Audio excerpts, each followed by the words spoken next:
আপনারা কেমন আছেন? ভালো আছেন? আমি একটা কোরআনের আয়াত নিয়ে কোরআনে আসলাম। আস্তাগফিরুল্লাহ। মানুষ যে সারা জীবন তো কাম করে আসে, কাম করে, সংসার বলে কাম করে, বউ পোলা নিয়ে কাম করে, বাচ্চাকে নিয়ে কাম করে, মা পোলা নিয়ে কাম করে, টাকা পয়সা রোজগার করে। মানুষের আখিরাতে কিছু কিছু মানুষ আখিরাতে নিয়ে চিন্তা করে না, খালি কামে ব্যস্ততা হয়ে আখিরাতের চিন্তা করে না। তিনি এই ভিডিওটা নিয়ে আইছি, জানি শুনবেন আপনারা।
ঠিক কথা রে,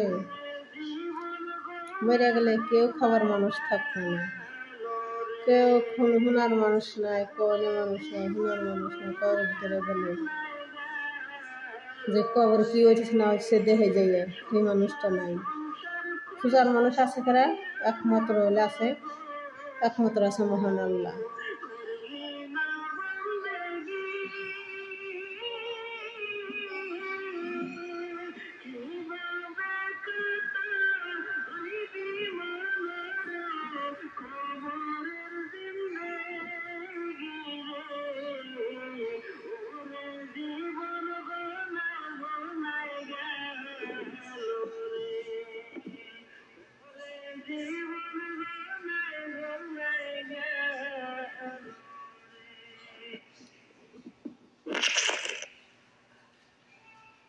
তো আসসালামু আলাইকুম। আমার ভিডিওটা দেখেন, আপনারা লাইক করেন, কমেন্ট করেন, শেয়ার করেন। আপনার যদি মহব্বত না গান এই কোরআনের বলে যে না এই মহিলাটা কোরআনের দিছে যাই আমরা লাইক করি, কমেন্ট করি, শেয়ার করি। আমার ভিডিওটা আপনারা দেখেন, লাইক করেন, কমেন্ট করেন, শেয়ার করেন। আসসালামু আলাইকুম ওয়া রাহমাতুল্লাহি ওয়া বারাকাতুহু। আমিন।